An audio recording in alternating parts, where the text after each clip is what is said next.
अस्सलामुअलैकुम प्यारे दोस्तों, पेश खिदमत है किस्सा दो हाजियों का। एक गांव में रहीम और कबीर दो बूढ़े रहते थे। कबीर दौलतमंद था और रहीम मुतबस्तुल हाल। उन्होंने बहुत देर से हज का इरादा कर रखा था। कबीर दौलतमंद होने के साथ ही खुशखल्क, दिलेर और धुन का पक्का भी था। 2 बार गांव के चौधरी की हैसियत में निहायत खुश इसलूबी से काम कर चुका था। उसके 2 लड़के और एक पोता था। 60 बरस की उम्र के बावजूद दाढ़ी में सफ़ेद बाल ना आए थे। रहीम ताकतवर, रहमदिल और मिलनसार आदमी था। उसके भी 2 लड़के थे। छोटा घर पर रहता था और बड़ा बाहर नौकरी पर गया हुआ था। रहीम खुद घर पर ही बढ़ई का काम किया करता था। हज का इरादा किए हुए उन्हें बहुत दिन हो चुके थे, लेकिन कबीर को फुर्सत ही ना मिलती थी। एक काम खत्म होता था तो दूसरा आ घेरता था। पहले पोते का ब्याह करना था, उससे फारिग हुआ तो छोटे लड़के की मंगनी आ गई। उसके बाद मकान बनना शुरू हो गया। एक दिन बाहर एक शह तीर पर बैठकर दोनों बूढ़े बातें करने लगे। रहीम ने पूछा, क्यों भाई साहब, अब हज का इरादा कब है? जरा और ठहरो, ये बरस अच्छा नहीं रहा, आइंदा साल जरूर चलेंगे, कबीर ने माजरत के तौर पर कहा। रहीम बोला, नेक काम में देर करना अच्छी बात नहीं। मेरे ख्याल में तो फौरन चल देना चाहिए। दिन बहुत अच्छे हैं। दिन तो अच्छे हैं, लेकिन मकान को किस पर छोड़ूं? क्या कोई संभालने वाला ही नहीं? बड़े लड़के के सुपुर्द कर जाओ, उसका क्या भरोसा है? लेकिन ये तो बताओ कि तुम्हारे मरने पर कौन संभालेगा? इससे तो यही बेहतर है कि तुम्हारे जीते जी वो काम काज संभाल लें और तुम आराम से खुदा की याद में दिन गुजारो। ये तो ठीक है, लेकिन कोई काम शुरू करके उसे खत्म करने की ख्वाहिश इंसान में कुदरती तौर पर होती है। काम तो कभी पूरा ही नहीं होता, कुछ ना कुछ कसर रह ही जाती है। कल ही की बात है कि औरतें ईद की तैयारियां कर रही थीं। कहीं कपड़े सिए जा रहे थे, कहीं कुछ चीजें खरीदी जा रही थी और कहीं सेवइयां बनाई जा रही थी। इतने में ईद आ पहुंची।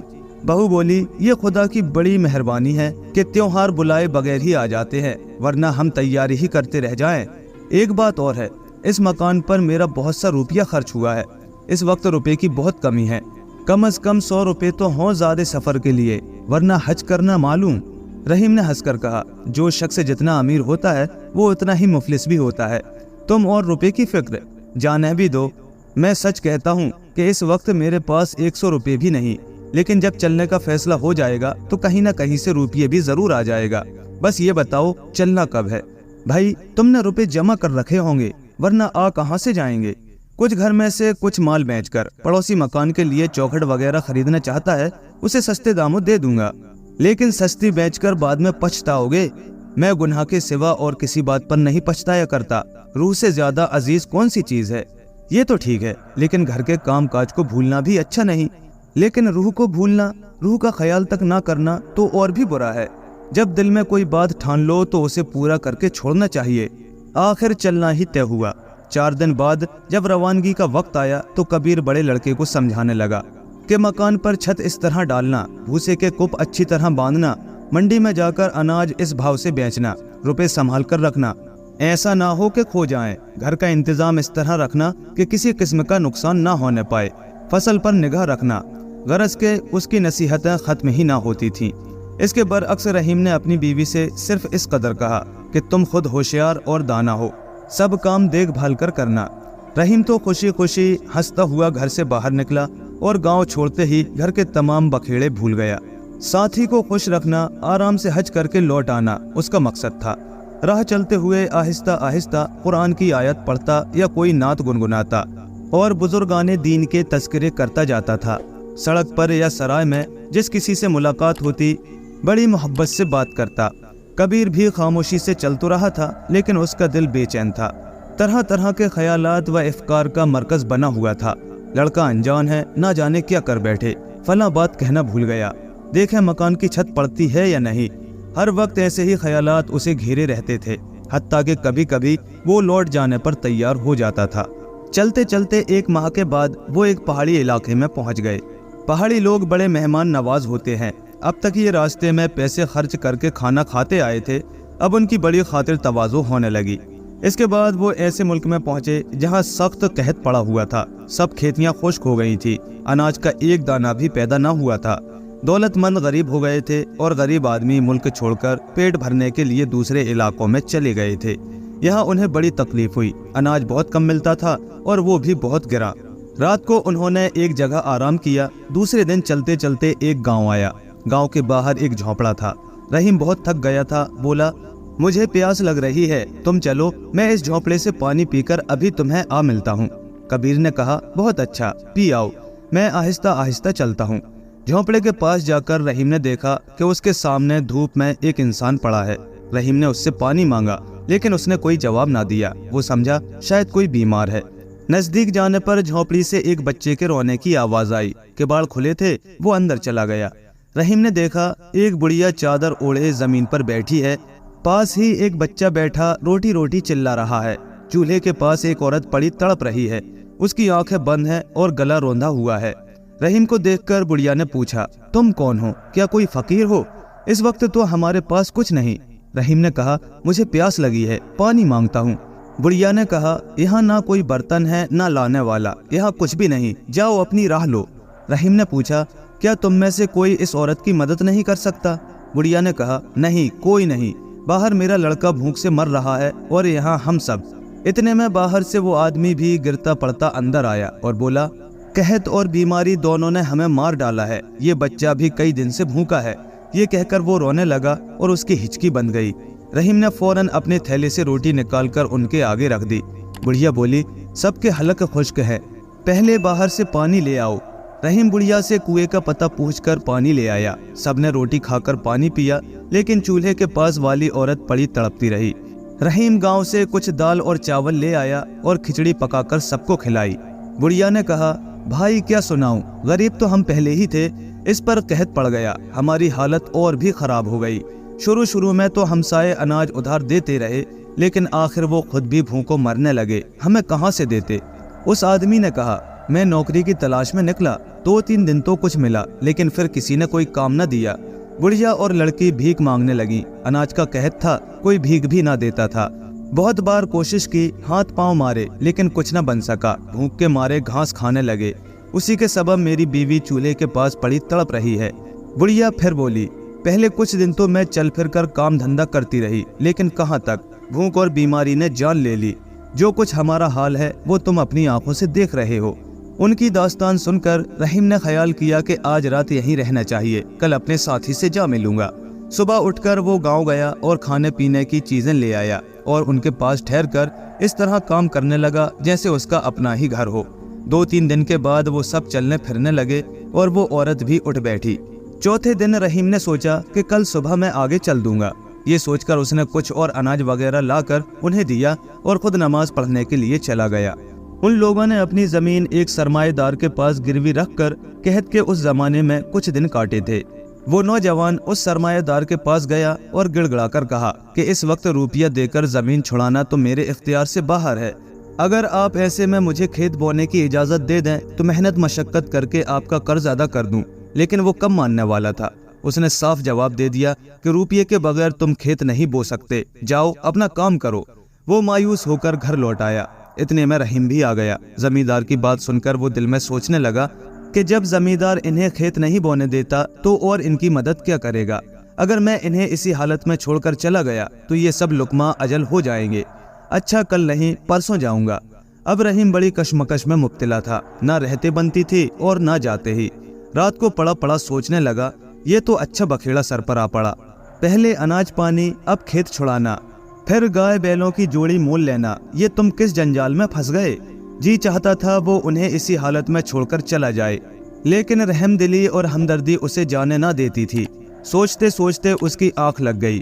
خواب میں دیکھا وہ جانا چاہتا ہے لیکن کسی نے اس کی چادر پکڑ لی ہے۔ مڑ کر دیکھا تو بچہ روٹی مانگ رہا ہے۔ وہ فوراً اٹھ بیٹھا اور دل ہی دل میں کہنے لگا نہیں، اب میں نہیں جاؤں گا۔ یہ خواب مجھے سبق دیتا ہے کہ مجھے ان کا کھیت چھڑا کر گائے بیل خرید کر اور سب انتظام کر کے جانا چاہیے۔ صبح اٹھ کر وہ زمیندار کے پاس گیا اور روپے دے کر ان کا کھیت چھڑوا دیا۔ پھر ایک کسان سے ایک گائے اور 2 بیل لے کر لوٹ رہا تھا کہ راستے میں عورتوں کو باتیں کرتے سنا۔ بہن، پہلے تو ہم اسے معمولی انسان سمجھتے تھے، صرف پانی پینے آیا تھا، لیکن اب سنا ہے کہ کھیت چھڑانے اور گائے بیل خریدنے گیا ہے۔ ایسے خدا رسیدہ بزرگ کی تو زیارت کرنی چاہیے۔ رحیم اپنی تعریف سن کر وہاں سے آگے نکل گیا۔ جب وہ گائے اور بیل لے کر جھونپڑی پر پہنچا تو نوجوان کسان نے پوچھا میرے محسن یہ کہاں سے لائے؟ رحیم نے کہا एक किसान से बड़े सस्ते मिल गए हैं, जाओ इन्हें बांधकर भूसा वगैरह इनके आगे डालो। उसी रात जब सब नींद की आगोश में महू आराम हो गए तो रहीम चुपके से उठकर घर से बाहर निकला और अरब की राह ली। 3 मील चलकर एक दरख्त के नीचे उसने बटुआ निकालकर रुपए गिने तो बहुत ही थोड़ी रकम रह गई थी। उसने सोचा, इन रुपयों से बैतुल्लाह पहुंचना गैर मुमकिन है, भीख मांगना गुनाह है और भीख मांगकर हज करने का सवाब भी क्या। अब इस जिंदगी में तो हज का ख्वाब शर्मिंदा ताबीर नहीं हो सकता। अच्छा, जैसे खुदा की मर्जी, वो बड़ा रहीम करीम है, मुझे ऐसे गुनाहगार को भी बख्श ही देगा। ये सोचकर वो गांव का चक्कर काटकर घर की तरफ रवाना हुआ। घर पहुंचने पर घर वाले बड़े हैरान हुए और पूछने लगे कि वो वापस क्यों आ गए। रहीम ने यही जवाब दिया कि कबीर का साथ छूट गया और रुपए चोरी हो गए, नाचार वापस आना पड़ा। रहीम के वापस आने की खबर सुनकर कबीर के घर वाले उससे पूछने लगे कि उसे कहाँ छोड़ा। उसने उन्हें भी यही कहा कि निस्फ राह में मैं उससे बिछड़ गया और रुपए चोरी हो गए। मक्का पहुंचना मुमकिन ना था, इसलिए वापस ही लौटना पड़ा। सब लोग रहीम की अक्ल पर हंसने लगे कि चला था हज करने, रास्ते ही में रुपए खोकर आ गया। अब इधर का हाल सुनिए। रहीम पानी पीने चला गया तो कबीर थोड़ी दूर जाकर एक जगह बैठ गया और उसका इंतजार करने लगा। शाम हो गई लेकिन वो ना आया। कबीर सोचने लगा, वो आया क्यों नहीं, मेरी आंख लग गई थी, कहीं आगे तो नहीं निकल गया। लेकिन यहाँ से गुजरता तो मुझे न देखता, अगर वापस जाकर देखूं तो शायद वो आगे निकल गया हो, फिर तो मिलना ही नामुमकिन होगा। आगे ही चलता हूँ, मंजिल पर पहुंचकर पता लग जाएगा। चुनांचे वो अकेला ही आगे रवाना हो गया। रास्ते में कई मुसाफिरों से रहीम का हुलिया बयान करके उसके मुताल्लिक दरियाफ्त किया, लेकिन कुछ पता न चला। अगली मंजिल पर भी ना मिला। उसने सोचा शायद इससे अगली मंजिल पर मुलाकात हो जाए। रास्ते में उसे एक और हाजी मिल गया।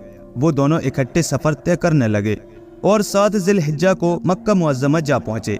मक्का मुअज़्ज़मा पहुंचकर कबीर ने रहीम का हाल मालूम करने की पूरी कोशिश की, लेकिन कुछ भी मालूम ना हो सका।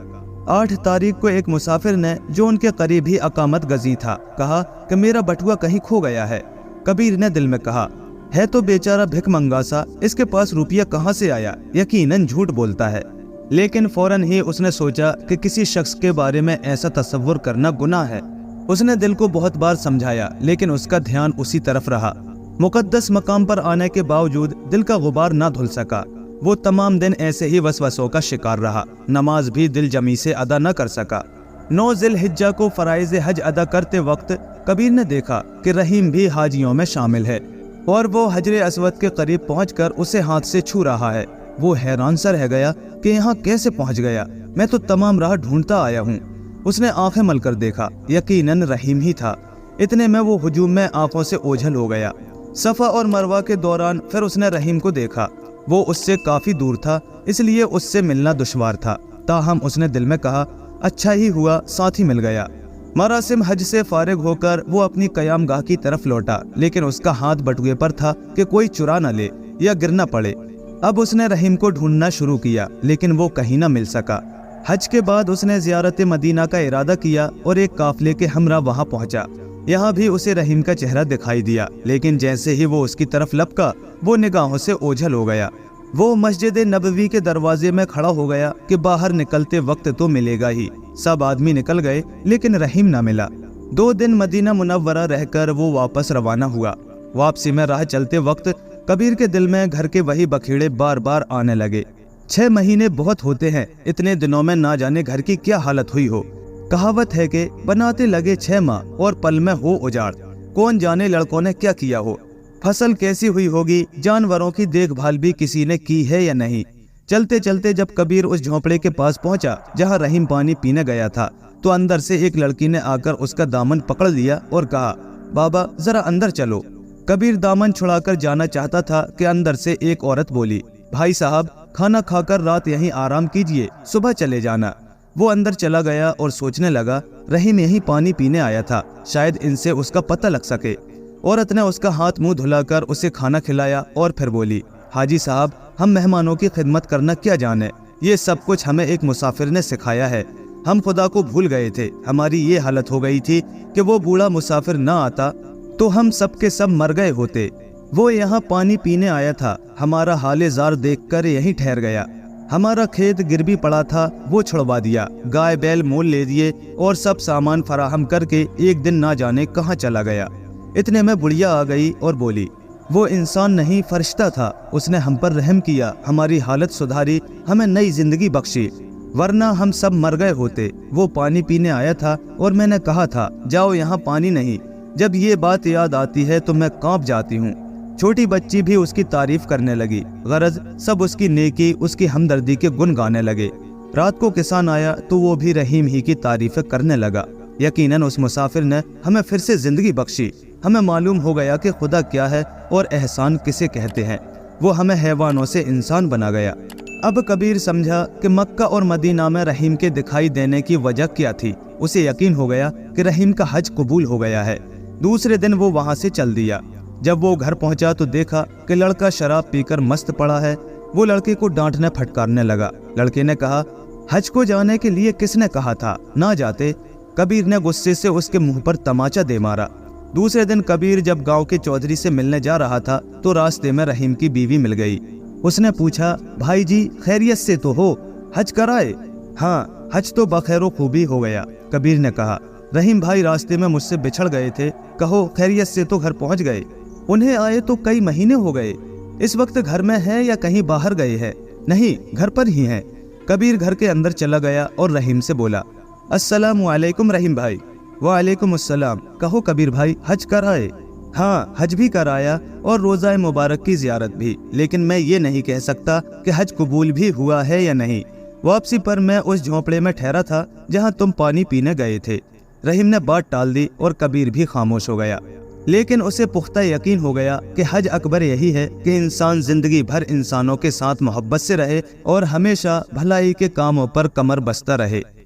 پیارے دوستو، کسی کا دل جیت لینا یعنی اسے محبت، خلوص، عزت اور اپنائیت دینا عبادت کی سب سے اعلیٰ صورت ہے۔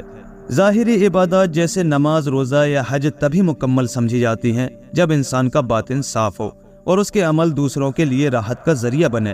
اگر کوئی شخص حج پر جا کر بھی لوگوں کے دل دکھاتا ہے، بدتمیزی، نفرت یا غرور سے پیش آتا ہے تو اس کی عبادت کھوکھلی ہے۔ لیکن اگر کوئی شخص کسی یتیم کے سر پر ہاتھ رکھتا ہے، کسی غریب کو عزت دیتا ہے یا کسی دکھی دل کو سکون پہنچاتا ہے تو وہ دل کو جوڑنے والا عمل اللہ کی بارگاہ میں حج اکبر جیسا عظیم عمل بن جاتا ہے۔ دوستو، سب سے بڑی عبادت انسانیت ہے اور اللہ اس کے قریب ہے جو اس کے بندوں کے دل توڑنے کے بجائے جوڑتا ہے۔ اللہ تعالی ہم سب کی برائی سے حفاظت فرمائے اور بھلائی کے کام کرنے کی توفیق عطا فرمائے، آمین ثم آمین۔ پیارے دوستو، کہانی کیسی لگی ہمیں کمنٹ کر کے ضرور بتائیں، اور ایسے ہی مزید دلچسپ قصے کہانیوں کے لیے ہمارے چینل کو سبسکرائب کریں اور ساتھ ہی بیل آئیکن کے بٹن کو بھی پریس کر دیں تاکہ ہمارے آنے والے نئے ویڈیوز کے نوٹیفیکیشن آپ کو وقت پر مل سکے۔ شکریہ۔